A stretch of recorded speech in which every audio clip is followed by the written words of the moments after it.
Hi there, my name is Andy Farquharson and I'm your host on Alternative Exit, the podcast dedicated to educating small business owners about the possibilities, benefits and challenges of transitioning to an employee ownership model. Did you know that there are over 200 million SMEs around the globe with an owner that will be retiring within the next 10 years? Many of these owners will never actually find a buyer for their business, forcing them to close their doors, wreaking havoc on their employees and the communities. There is an alternative. This show will explore different forms of employee ownership and the best practices for a successful transition. Each episode is going to feature interviews with experts on employee ownership, business owners who've successfully made the transition, and consultants who've helped facilitate these changes. Okay, now let's get on with the show.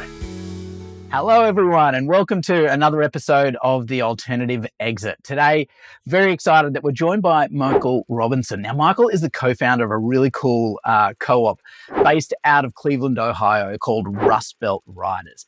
Michael, I'm sure, is going to tell us a little bit more about that later, but they're dedicated to transforming regional food systems by converting food waste into valuable resources, creating a circular economy, which is super exciting. But beyond his work at Rust Belt Riders, he also serves as a treasurer on the board of Cleveland Owns. Is that right? Well, anyway, we'll address that later if it's not, but promoting sort of cooperative businesses in the region and helping other people to either start co-ops or transition into co-ops, which is super exciting for the conversation today, where we're going to be diving into his decision to found Rust Belt Riders as a co-op and what it means to actually work and thrive as a cooperative. So, Michael, welcome to The Alternative Exit. Thanks for having me, Andy. Mate, I'd love it if you could just please give an introduction to the audience as to what is Rust Belt Riders? Yeah, so Rust Belt Riders is kind of one of two arms of the same business or organization. Rust Belt Riders is the food scrap collection piece of Rust Belt Riders and Tilth Soil. So we make compost and soil blends out of food scraps that we collect from residences, grocery stores, restaurants, cafes. And we got our start by picking the material up on the back of a bicycle and a bicycle trailer. So I saw that on your YouTube, which was an awesome story, which I'll put a link to. Yeah, some people, we do an intro and folks think we're a motorcycle gang or something like that. No, and so Rust Belt Riders doesn't really sound like a food scrap collection organization. And it really doesn't sound like a compost and soil blend, company. So we decided to do a little DBA. Tilth Soil Company is the name of the soil blends. Okay. And Rust Belt Riders is the group that, and it's all the same business. We just kind of split it off for some kind of messaging, branding reasons. But so Rust Belt Riders picks up food scraps from no longer on bicycles, but all over Northeast Ohio. We're based out of Cleveland. Yeah, we make sure that we capture that organic material, keep it from going to landfills. A lot of folks don't realize that food scraps going to landfills is a significant contributor to greenhouse gases, exacerbating climate change. So we capture the material from the waste stream, we compost it, and then we use that compost to make soil blends and compost that's approved for use on organic farms. And the soil blends are designed for a handful of different applications, anything from raised beds in your backyard, seed starting mixes for professional growers, house plant blend, and we also have a blend for specifically for cannabis, to bring a cannabis plant from sprout all the way through the flower stage. Okay, super cool. So it sounds like some really great innovations, right? Like from the genesis of the company. I mean, one thing I'd love for you to share is a little bit more about like how when you're riding your bike, going around to these restaurants and to collect food scraps, were you thinking then that, hey, look, we really want to turn this into a co-op? So yes, we were. I think the other co-founder, Daniel Brown, and myself, we both have backgrounds in philosophy. I think he studied ethics. I was interested in social and political philosophy. So my introduction to co-ops probably came in high school, but really grew while I was going to school at Loyola Chicago. I had the opportunity to study with David Schweikert, who wrote, I think he's written, the big one for me was After Capitalism, which was, putting forward a theory of economic democracy and workplace democracy, and worker co-ops were a component of that, a big part of that. And so after graduating, I wasn't exactly sure what I wanted to do next, but I knew that I wanted to work in worker cooperatives and employee ownership. And so I wound up moving to Cleveland, and when Daniel and I started picking up food scraps on the back of a bicycle to build soils. We had a community garden that had terrible soils. Cleveland has a long history of businesses closing down and foreclosures and vacant properties. So we were trying to grow food on one of these vacant lots, and the soil was terrible. So we started to pick the material up from restaurants we were working at and make it into compost to build the soils on the community garden property. Wow. And so that felt like the what we were going to do. But the how we were going to do it was always cooperative. And so at first, we weren't formally a workers' cooperative. When we formed the LLC and put together the operating agreement, the folks at the law clinic that we were working at really encouraged us to make sure that somebody had the majority of the shares of the LLC so that there wouldn't be any deadlock issues. And that's, as if we couldn't come to an agreement on something, giving somebody that 1% basically means, okay, you're always going to be able to move through it. This person's going to be able to make the decision. And we decided that wasn't the route we wanted to do. We decided to not take their advice. And we wanted an even 50-50 split with basically a nuclear option that meant if we couldn't come to an agreement, that was all over. We were going to have to close up shop. And we didn't see that as a solution.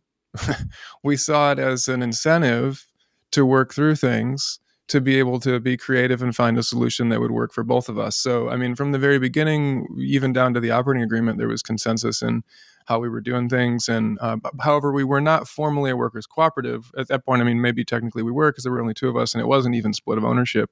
But as we brought on new people to the team, they were employees, and we didn't formally become a worker cooperative until 2021. We started the business in 2014, so we turned 10 years old this year. Oh, wow. All right. So, Congrats on the 10-year anniversary. Thank you. But it was still it was quite a bit of time when you were operating sort of under that sort of LLC structure. What was it like when you went to transition to the co-ops? I mean, what was not so much the technical aspect, when you were trying to describe like what it was for the workers, how did that go? The earlier folks that joined the team, I'd say a lot of them were familiar with the worker co-op model.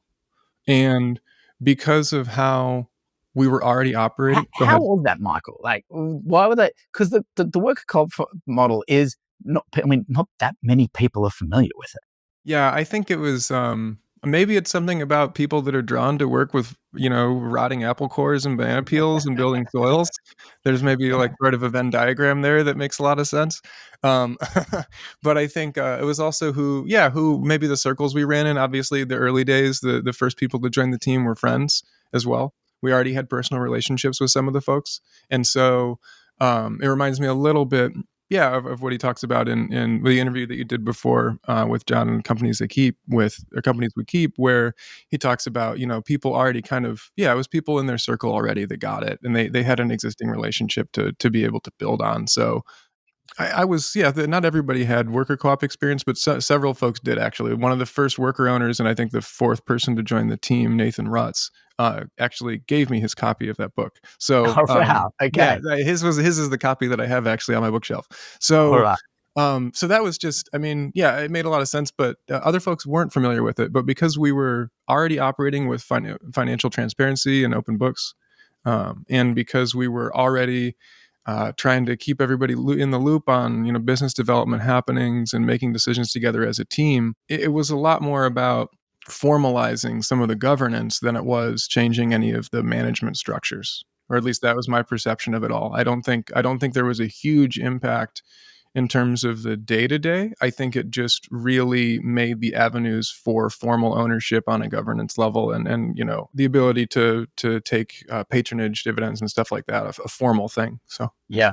And removing that nuclear button from either of you. Yeah, that too.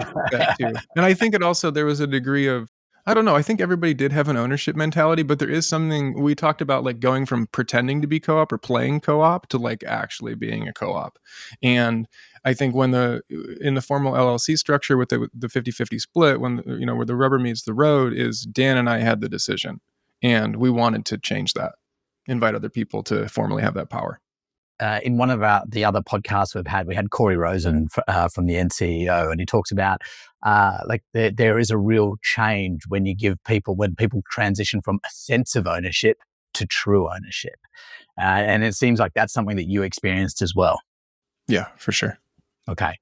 even before the transition, you said that you were sort of doing two things in terms of like you had the financial transparency, and also had like shared ownership, or shared decision making around for core things in the business. I'd love to talk about what did that sort of open book or financial transparency mean for you and Rust Belt Riders?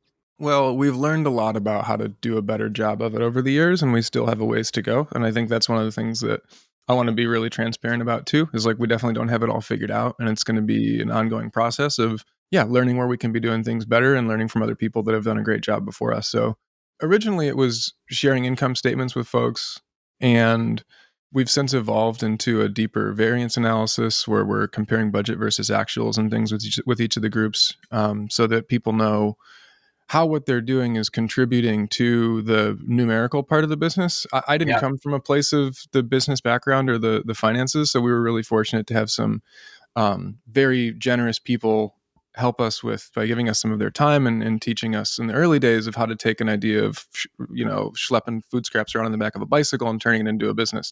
And so I got a chance to a good friend Jessica Rose, who's at the time she was at the Democracy Collaborative here in Cleveland, working with the Evergreen Cooperatives, and she was the CFO over there. And now she's with the Global Impact GII. I'm going to forget the acronym, but she's in Brooklyn now. And so she kind of taught me how to interpret the financial statements and structure them in a way that they were helpful for our business. And it was all, I learned it in the context of Rust Belt Riders. And so it helped me teach other people what was important, because I didn't come to the work from a place of already understanding what an income statement, a balance sheet, and a cash flow statement were. Um, and so learning those things helped me understand how what we were doing in the business was going to contribute to the health of the business. And so it was obvious to me that sharing those things with people helped them figure out what to do in order to make the right decisions for the business. The other thing that I had to still have a chip on my shoulder about, I think, is how those financial statements abstract from lived experiences of people doing work. And I think it's important to remind ourselves that while those statements are extremely important in helping us evaluate the health of the business and future business decisions and the performance, there is also literal blood, sweat, and tears connected to that, labor line item. And I think it's really easy to, in a world where folks that are, building a thing are in a shop floor somewhere, and folks that are analyzing financial statements are in an office somewhere else, it's really easy to start to, lose sight of the connection there. And that's one of the reasons why we wanted to be sharing those statements and the decisions that were made because of those statements really early on. One of the things we learned was that we need to do a better job of teaching people, how they work. We hold we call them sparkle 30s, which is, we used to call them beer 30s. Now they're sparkle 30s. You get, soda water or beer afterwards, and we do a little teach-in type thing to help people. Yeah, basically, like, we need to do more education around that. But we were always sharing any investor report that we had,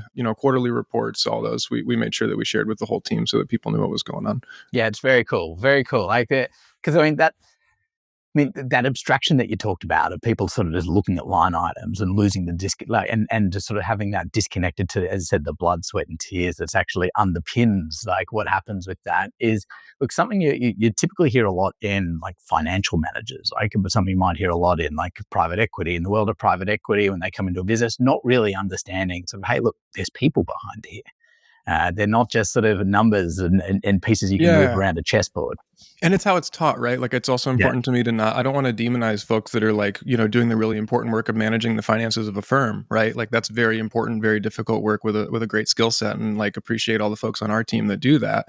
It's not, but especially when there's like a literal geographic separation of the whole thing, which I can understand why from a perspective of a really large firm, but it's set up in a way that almost encourages that abstraction.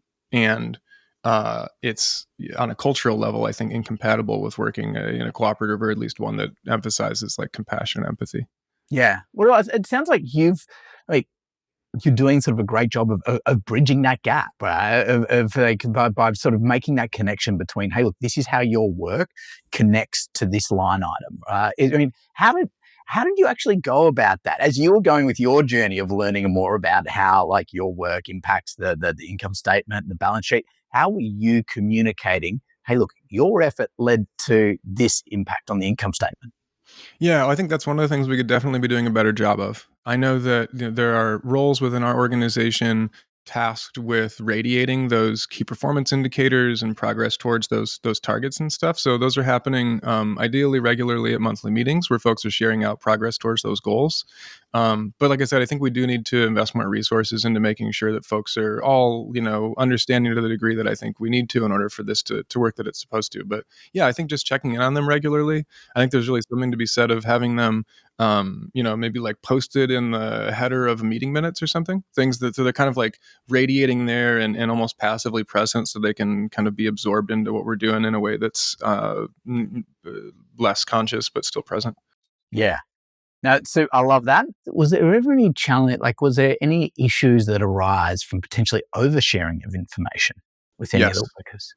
Okay, Yes. that was a very quick yes. Yes. One of the things that I think is really a really positive quality is that we are very transparent. When it comes to issues around HR, there are a bunch of really good reasons to be less transparent. And that, not having access to certain information in an organization that has a culture of being very transparent, it can come as a little bit of a shock to folks. Okay. So it seems like so was the issue there that people didn't have the 100% transparency, or when you did have transparency, like when you did have sort of full transparency, people said, "Oh, look, that was a bit too much for me." The former. The former. Okay. Yeah, no, the former. We were totally compliant and everything, and I think we did a great job handling some things that have happened. But it doing a great job handling those things that happened meant telling people, no, we can't like share that information with you. Okay. What type of stuff were you guys like not sharing, like salaries and things like that, or sort No, of so HR we're fully issues? transparent with salaries. Okay. It was just if there's a conflict, Yeah. and something that needs to be handled out of respect for the privacy of the individuals involved, and for some other reasons, we can't have the same level of transparency as we have in other parts of the organization. And there's legal reasons for that. There's liability and risk reasons for that, and there's like just respecting the privacy of folks involved reasons for that. And so that's definitely a place where we can't be as transparent as we are in other parts of the business. Yeah, and that absolutely makes sense. I mean, talking about like having wages transparent is scary for a lot of folks. For a lot of people, as they think about sort of transparency, like they're scared it's going to sort of have people asking for more, people sort of demanding, hey, there's not enough. I mean, how do you use it as a way to create, like, how do you use the transparency as a way to create a better working environment for people? So I think we're maybe I think an odd one or odd duck here in this whole thing. We've always had wage transparency, so Yeah. there was never a moment where there was all of a sudden all this information was available. It's Okay. always been there. We've also always tried really hard to make sure that we were sharing everything that was going on financially with everyone. So that was all already there. Something I think that also makes us a bit different than most other worker cooperatives is we have a flat wage structure. And it's interesting that you ask that question now because just last night we had a fantastic conversation about changing that into a tiered pay structure. And as you can imagine, it's a contentious topic, and I'm very grateful to be working with a bunch of very passionate and brilliant, wonderful people who are all bringing their perspectives to this conversation. And and we were able to talk about making that change. But the fact that it's a flat pay structure and has been a flat pay structure, no, there's nothing to be worried about because everybody's making the same thing. And some folks, probably, they might be thinking about how, hey, they need to be making more for, just personal financial reasons. And so I think we've really done a great job of trying to have that conversation honestly without avoiding a lot of the uncomfortable elements of what that might mean. I think that it would be easy to paper over or sweep under the carpet, some of the pricklier, thornier places that could go. And I think we've done a great job of being able to have that conversation in good faith and coming from a place of empathy, compassion, but also like we need to be a healthy competitive business and in the context of a marketplace. And there's a really, I think, robust conversation in why are certain types of labor valued more than other types of labor. And I think if we situate that within the history of heteronormative patriarchal capitalism, we start to, we say, okay, well, do we really want to peg our, job codes to a labor market that values labor in this way because of you know, because of why it does. And we're having those conversations and figuring out how we're going to navigate that together. And I really appreciate that about our team. Yeah, that's awesome. It's a good flow on to the next page, to the next question I had. Like we talked about the open book management, but then there's also that decision making frameworks and how you're doing that collaboratively in a democratic way. I mean, something that you're just doing, and this is such a great topic. It's fresh in your mind from last night, transitioning to this tiered structure. I mean, how are you as a business going to make this decision where potentially sort of one peer is going to be voting to have other peers earn more than them? Yeah, so we decided last night that the resolution is going to be made by all of the worker owners. So at the moment, there are 34 people in the company total. Not all of them are full time, and there are 15 Class A members, or for us, those are the worker owners, the Class A members. And then there are 3 folks that qualify for worker ownership who are in the process of deciding if they want to be worker owners, and then they need to be voted in. And I think there are a couple different ways that this wage provision the wage policy can be adopted. I think it could probably happen at the management level with enough buy-in. It could happen as a resolution of worker owners, or the board could do it. So our 15 worker owners elect they have 6 seats on a 7-seat board, the 7 seats for Class B members. We've got some Class B preferred shareholders that we've worked with. We partner with them to raise some capital for over our expansion. So they have a board seat as well. So the board, I think, could technically make the decision, but the board actually had their proposal before them and decided that they'd rather, obviously the board is also the people that have been there the longest, and we're, probably, it looks like we're going to adopt a, tenure based or hours worked is going to inform the tiers. So now the board are the people that have an outsized benefit from making this policy change. So we said, hey, we'd probably, it's a good idea to invite more people to help make this decision, because otherwise we're just voting to give ourselves raises here. So we're including the 15 worker owner. We've asked the 15 worker owners, our fellow worker owners, to help contribute to the decision. So they're going to make the resolution, and that's how we're going to make that decision. But I think on a management level, it's evolved over the years. It's easier to use a consensus-based decision when you're smaller. We've definitely had some growing pains through what we call our operating system, or our system of workplace democracy. And we've worked with some other organizations out there that have, they're building systems that are kind of supposed to be turnkey solutions to practicing workplace democracy. And we've had some trouble with those. So we're in the process of making the necessary changes to that to build something that really works for our team. But I think we're going to be, I'm not sure. It'll be interesting to see how it all pans out. But I think we are feeling the pain of, having a consensus-based system with a group of 33 people. Okay, so could you talk me through what are some of those pains that you're experiencing? I think we've done that in the past, and then you grow and everything kind of changes and gets weird looking again, and you've got to retrace what decisions lie with which body. There's a really strong value, we put a lot of value in having people that are most affected by decisions, making those decisions. That's I think an ethic that we bring to how we're building this. And so having people understand where certain decisions can be made, understanding the process for bringing, types of tensions or decisions that need to be made to which body.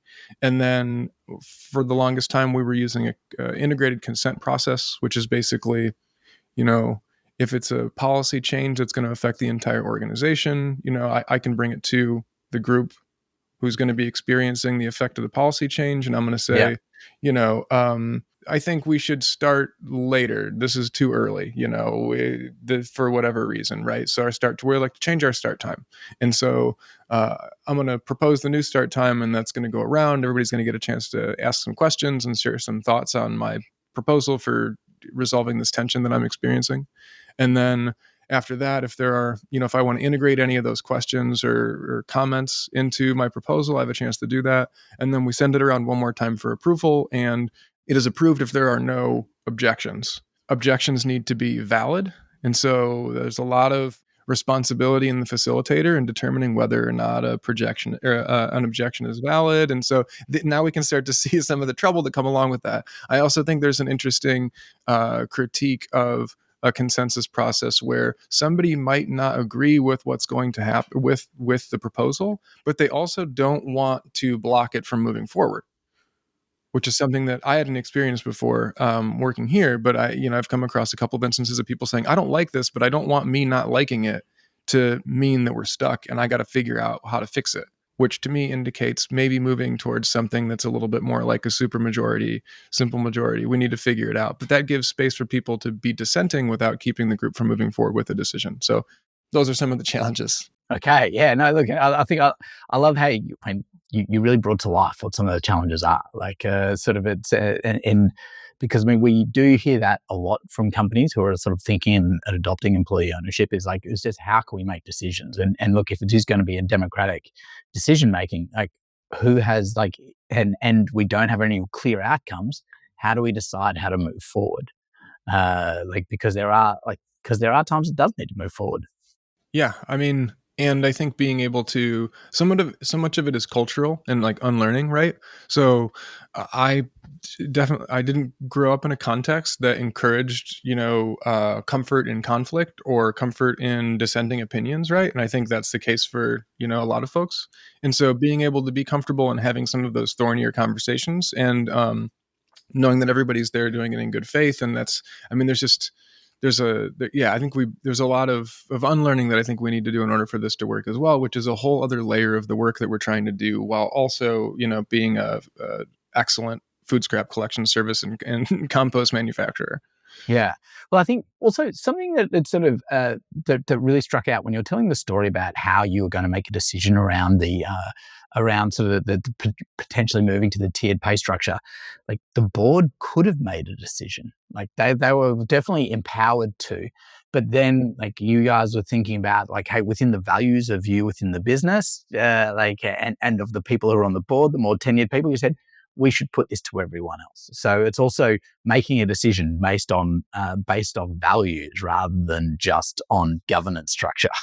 Yeah, that's right. That's right. And I think it's interesting to think about the tech elements of this. So we use Lumio to make some of these decisions. I'm not sure if you're familiar with the platform or with the app, but it's basically an app that facilitates group collective decision making. So you can basically make a poll. You can put something out there for feedback. You're not necessarily voting on it, but you're just creating like a forum for discussion. So that's something that I do think could be really helpful with groups as they grow and want to maintain systems of workplace democracy and not necessarily even consensus, but it's a way of streamlining that process because now we don't actually have to get 30, it's not going to be the whole group. There's 15 worker owners, but now we don't have to get 15 people in a room for a meeting to be able to vote on a thing. And it keeps records such that it will, it'll be preserved and qualify as an official resolution of the Class A members. Okay. Yeah. Well, that was sort of going to put to, I guess, one of the other another question which came out, because as you were sort of giving some that other example of how like we're going to get votes and to make sure that we get that consensus, you was talking about lots of meetings per se, but if it's all being enabled by this app and the technology of like a proposal and response and collaboration, as I can see where that would happen, could happen a little bit faster and a little bit more, I guess, efficiently.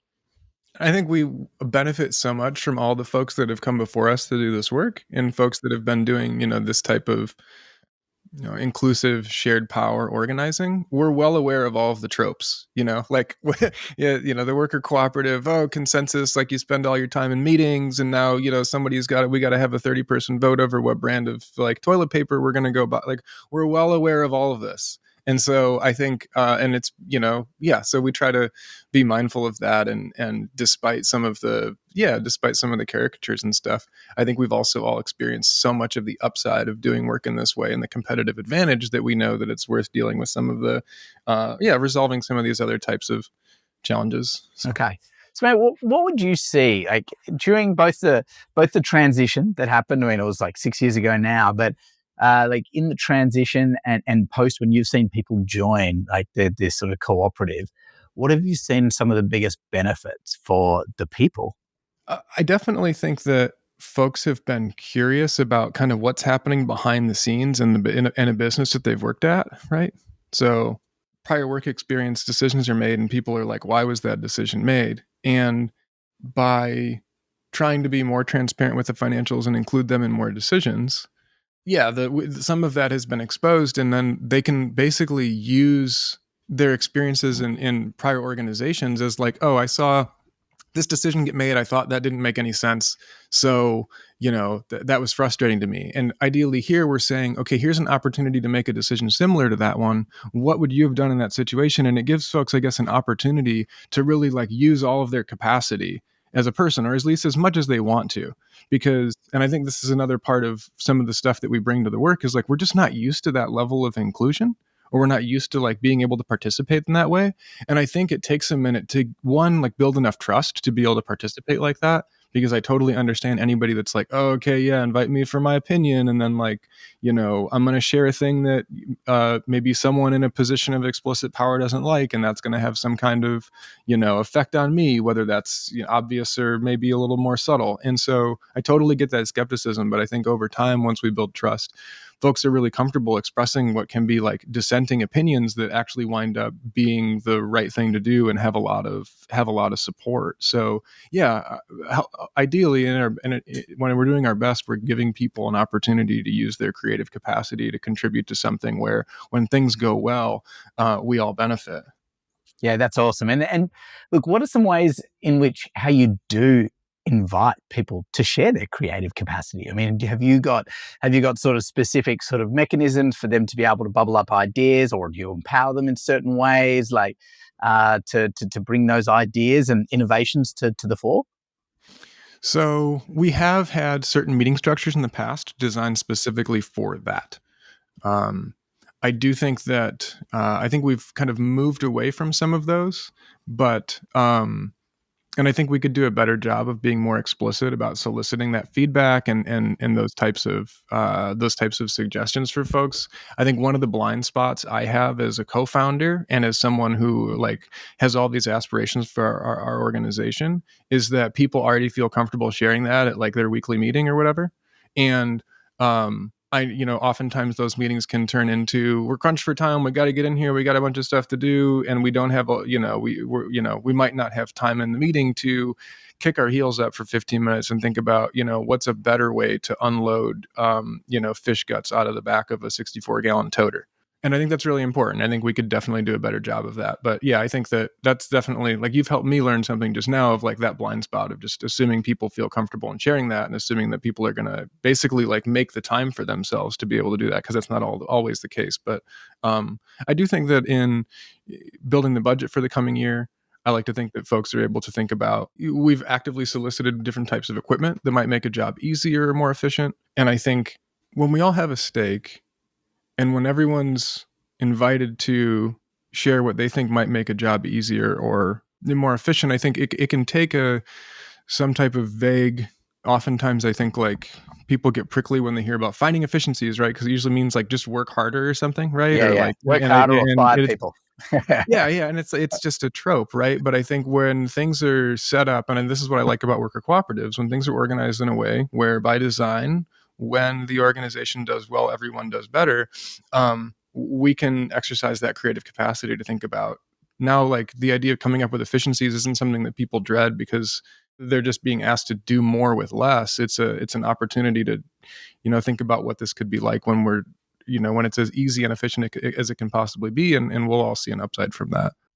Yeah, I love that. I mean, that's one of the biggest things that drew me to these employee-owned models is that just that pure alignment of incentive, like just democratizes the whole process and really sort of puts everyone on that same level of trying to achieve something more, and it doesn't. It's not to any single stakeholder's benefit. It's for everyone's benefit, which I find is so amazing.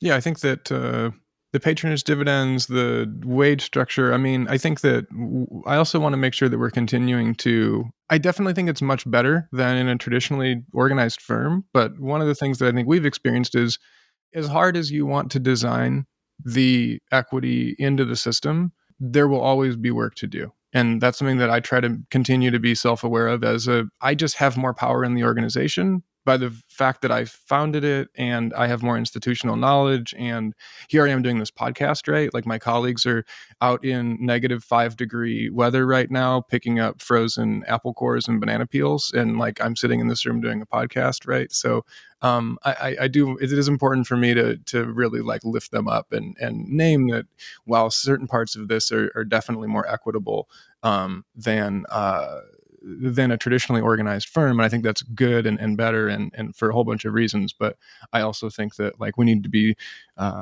transparent and self-aware of the fact that there will always be work to do, where maybe next time one of my colleagues who's in a front end loader might be talking to you instead. Yeah, well, sorry from keeping you away from the -5 out there in the field. Apologies for that. This has been an amazing conversation today and covered off so many sort of great things around like what does it actually take to run and continue to evolve as an employee, as a worker-owned sort of company, which is awesome. So, but we're coming to the end, and I'd like to just take you through a fast round of questions where I just ask you 3 questions and you offer a quick response. How does that sound? That sounds. I'll be as quick as I can. We'll see what happens. So, who is the leader that you most admire in employee ownership or worker ownership? I'll pick all my colleagues. Everyone that I work with just inspires me every day. Awesome. Very cool. Your favorite resource when it comes to employee ownership or worker co-ops? I'm going to pick Cleveland Owns. Cleveland Owns, you mentioned earlier, I serve on the board as a treasurer. I think that over the years, we have gone through a whole bunch of business incubators, right? We're just like Northeast Ohio, and that community is a big part of why we are where we are today. We got a whole bunch of really great education from programs that were designed to help start businesses. They didn't have an emphasis, or some of them it wasn't even on their radar, the idea of employee ownership or worker ownership. And Cleveland Owns is providing that resource to folks here in our region. And we really, really needed it and had to do a bunch of supplemental learning and Frankensteining of systems that folks had taught us. And so Cleveland Owns is providing that resource here. And we've been really grateful to have had their support over the years too, as they've been growing. So.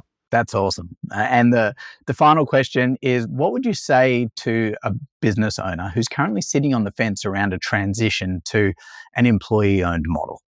The transition to employee ownership from folks that are retiring, and those I had a chance to be in a special counsel for a transition for one of those businesses when the Evergreen Cooperatives here in Cleveland did one of those. Yeah. I hope that continues and builds into a significant component of the new economy. And those business, it's interesting you asked the question. My dad's actually at a business right now, a small business that's the owners are retiring, and he's going to be retiring too. It's a damn shame, because I think they were a really great candidate for this, and it was something that I floated out there a while back, and for a handful of reasons they decided not to go forward with it. But I would say you worked so hard on, if it was a small business that you built yourself or something like that, but your employees will keep their jobs. I think the business will thrive. You'll be able to hang around as a consultant, because I can imagine like a lot of folks that are retiring from their businesses are not, really going to totally walk away. Maybe they are. Good for you if you're ready to go. But if you want to hang around and coach, your employees to be able to take things on, it's a way for the legacy of the business that you built to be there. And it's also a way for you to contribute to better lives for everyone that works there. And I think in the best case, like a cultural shift towards not only, shared ownership of businesses, but a mindset shift towards community in general. I love it. Well said, Michael. Thank you so much for the time and for sharing your thoughts and articulating them so well, which is awesome. Like, where can people go if they want to follow your journey, learn a little bit more about you, Rust Belt Riders, Ownership Land, Cleveland Owns? Yeah. So we're on all the social media. Rust Belt Riders has an Instagram. Rustbeltriders.com is the website. We also have Tilth Soil, which is the soil blend company. So yeah, you can check them all out online. And then Cleveland Owns, I believe the domain there is clevelandowns.coop. I'm on LinkedIn if you want to reach out to me. I'm not on the other social media, but if you'd like to connect with me directly, you can hit me up on LinkedIn. Awesome. Michael, thank you so much for joining us on the Alternative Exit. Thank you, Andy. Appreciate you doing the podcast. It's really important to be continuing these conversations. Okay. Cheers. We hope you enjoyed this episode. If you want to continue learning about employee ownership as an alternative exit, head across to abettermonday.me for additional links and resources. You can also make sure to subscribe or follow along in your favorite podcast app, and be sure to leave us a 5-star review.